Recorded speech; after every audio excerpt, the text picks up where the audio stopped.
Hola a todos. Hay momentos en los que la política deja de parecer un debate institucional y empieza a parecer una auténtica guerra de desgaste. Y lo que está ocurriendo ahora en España es exactamente eso. Una mezcla explosiva de sospechas, silencios, giros incómodos, pactos que se tambalean y un presidente que cada vez transmite más la sensación de estar rodeado de fuego por todos lados. Porque una cosa es gobernar con dificultad y otra muy distinta es gobernar con medio país desconfiando, con la oposición apretando, con la calle cada vez más harta y con Europa moviendo ficha en una dirección que deja a Pedro Sánchez en una posición cada vez más débil.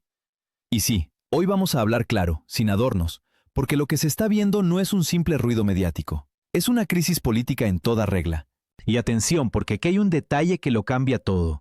Cuando empiezan a aparecer nombres, audios, reuniones, presiones, supuestos ofrecimientos y movimientos de fondo que huelen a cloaca, la cosa deja de ser una anécdota y pasa a ser un problema de Estado.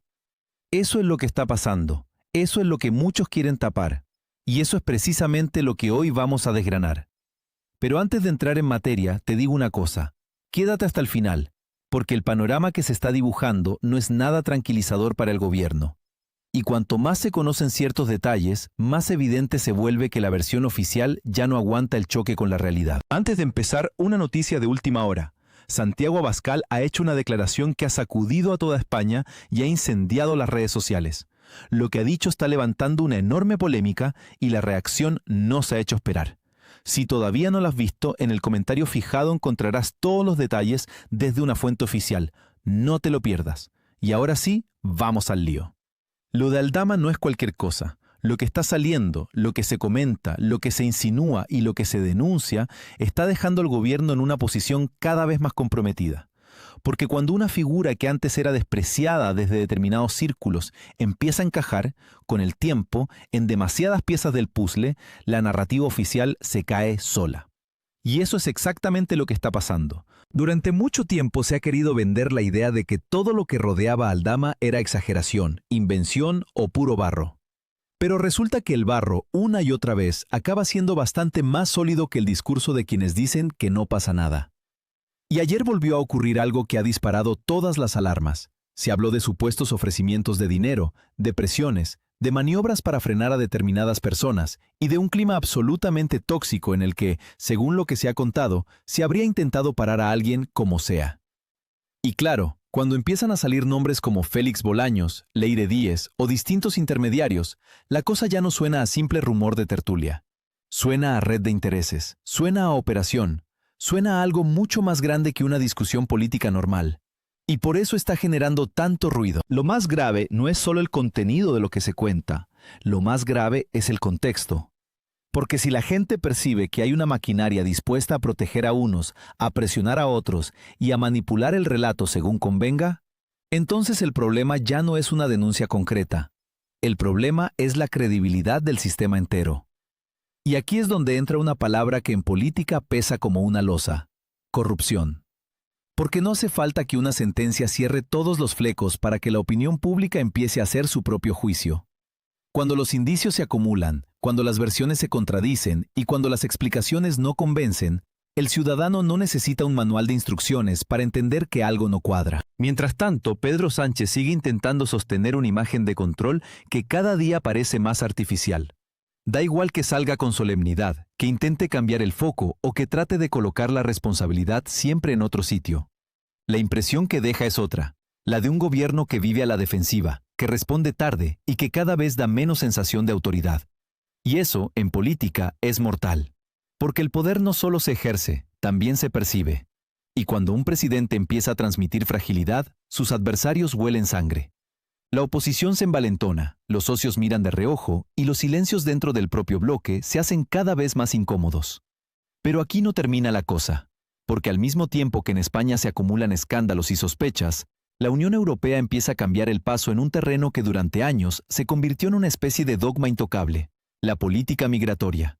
Y eso, nos guste o no, es un terremoto ideológico. Durante mucho tiempo se ha insistido en la apertura, en la acogida sin matices, en el buenismo institucional y en una especie de relato sentimental que parecía imposible de discutir. Pero la realidad otra vez se ha impuesto. Cuando las consecuencias de una política se hacen visibles, los gobiernos dejan de mirar hacia otro lado, y entonces llegan los cierres, los endurecimientos, los controles y las decisiones que antes se negaban por puro cálculo político. La gran pregunta es ¿por qué ahora? Y la respuesta es sencilla, porque ya no cuela, porque los ciudadanos ven los problemas, los gobiernos ven el desgaste y Bruselas empieza a entender que seguir repitiendo el mismo discurso puede salir carísimo.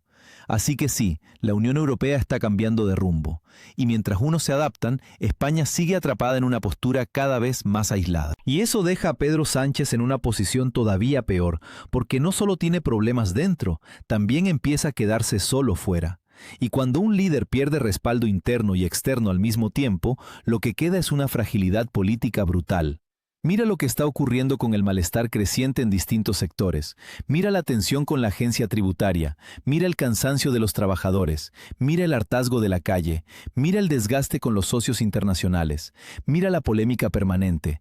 Todo eso forma parte del mismo cuadro. No es casualidad. No es una simple suma de accidentes. Es un desgaste estructural. Y mientras tanto, el presidente sigue recurriendo a su vieja muletilla. Si algo sale mal, la culpa es de la ultraderecha. Si algo le explota en la cara, la culpa es del ruido. Si una información le incomoda, la culpa es del bulo. Pero hay un problema, ya no todo se puede despachar así. Porque hay demasiadas cosas que se han ido confirmando, demasiados avisos que se ridiculizaron y demasiados temas que ahora vuelven con fuerza. Por eso la palabra fango ya no suena igual. Porque cuando todo lo que se llamó fango acaba oliendo a verdad, el que queda manchado no es quien lo denunció, sino quien intentó enterrarlo. Y además está el otro frente, el internacional. España está perdiendo fuerza en su relación con Estados Unidos por culpa de una gestión exterior que cada vez parece más errática. La cuestión de las bases, la cooperación, los intereses estratégicos y la fiabilidad del gobierno no son asuntos menores. Son piezas clave del tablero. Y cuando un país empieza a transmitir dudas a sus aliados, las consecuencias llegan tarde o temprano. Eso es gravísimo. Porque en política exterior no basta con parecer fuerte en un mitin. Hace falta ser serio, previsible y confiable. Y ahora mismo la imagen que sale de la Moncloa no es precisamente esa. Lo que sale es improvisación, tensión y una sensación de que todo está sostenido con pinzas. Y por si faltaba algo, también tenemos el desgaste social. Cada vez hay más gente que siente que se le exige obediencia, paciencia y comprensión, mientras arriba nadie asume responsabilidades. Cada vez hay más ciudadanos que ven cómo se les pide esfuerzo, pero no se les devuelve ni transparencia ni estabilidad. Y cuando eso pasa, la indignación crece. Porque no estamos hablando solo de política. Estamos hablando de confianza, de legitimidad y de futuro. Y si el gobierno sigue acumulando sospechas, conflictos y errores de cálculo, llegará un momento en que ni siquiera el relato más elaborado podrá tapar el problema real. Que el país está harto. Y ahí está la clave de todo esto. No en un titular aislado, no en una frase suelta, no en una bronca de plató. La clave está en la sensación general de que el sistema está entrando en una fase mucho más áspera, mucho más tensa y mucho más peligrosa para quienes llevan años creyéndose intocables. Porque cuando la verdad empieza a asomar, lo primero que cae es la superioridad moral. Luego cae el relato. Después cae la credibilidad. Y al final, lo que queda es la realidad desnuda. Y esa realidad, hoy por hoy, no favorece a Pedro Sánchez. Lo que vemos es un gobierno cercado por la polémica, una Unión Europea que empieza a corregir el rumbo, una calle cada vez más cansada y unas instituciones que ya no transmiten la solidez que deberían. Y todo esto, junto, dibuja una foto muy seria, la del agotamiento de un ciclo político. Así que sí, si alguien pensaba que todo esto era una tormenta pasajera, se equivoca. Esto no es una nube momentánea. Esto es una acumulación de grietas, y cuando las grietas se juntan, el muro termina cayendo. Yo solo te digo una cosa, estate muy atento, porque lo que está pasando ahora no se va a quedar aquí. Van a seguir apareciendo nombres, van a seguir saliendo detalles, y van a seguir temblando los mismos despachos de siempre. Y cuanto más intenten taparlo, más fuerte volverá a salir. Porque en política hay una ley que nunca falla. Cuando el poder se confía demasiado, la realidad acaba pasando factura. Y ahora mismo, la factura ya está sobre la mesa.